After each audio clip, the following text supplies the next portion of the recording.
War in Ukraine, a Chinese tech crackdown, and slipping stock prices pushed 329 people off Forbes' 2022 list of the world's billionaires, including 169 one-hit wonders who were part of last year's record 493 newcomers. It's the largest number of drop-offs since 2009, when the financial crisis knocked 355 people off the list. 3 countries accounted for 2/3 of the drop-offs: China, Russia, and the US. China had 153 drop-offs, including 4 from Hong Kong. In fact, of the 10 former billionaires whose net worths sank the most, 8 were from China. The fortunes of this year's 2 biggest losers, Zhang Bangxin of TAL Education and Larry Jiangdong Chen of rival GSX Tech EDU, evaporated when the Chinese government took steps to ban profits and overseas investment in the after-school tutoring industry.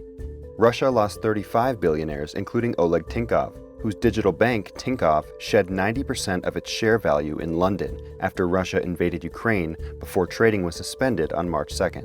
In late April, Tinkoff announced he would sell his remaining 35% stake in the bank to billionaire oligarch Vladimir Potanin, under pressure from the Kremlin after Tinkoff spoke out against the war.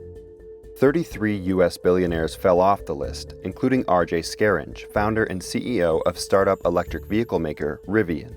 Less than a year ago, Rivian had raised a record $23.1 billion, including $11.9 billion in its November IPO, which valued the company at $90 billion. But Scaringe has struggled to ramp up production ever since, disappointing analysts and sending shares spiraling 64% by Forbes' March 11th measurement date for the list.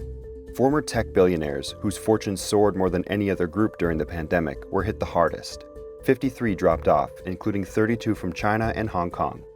Fashion and retail lost 45 billionaires, manufacturing lost 33, and real estate lost 29.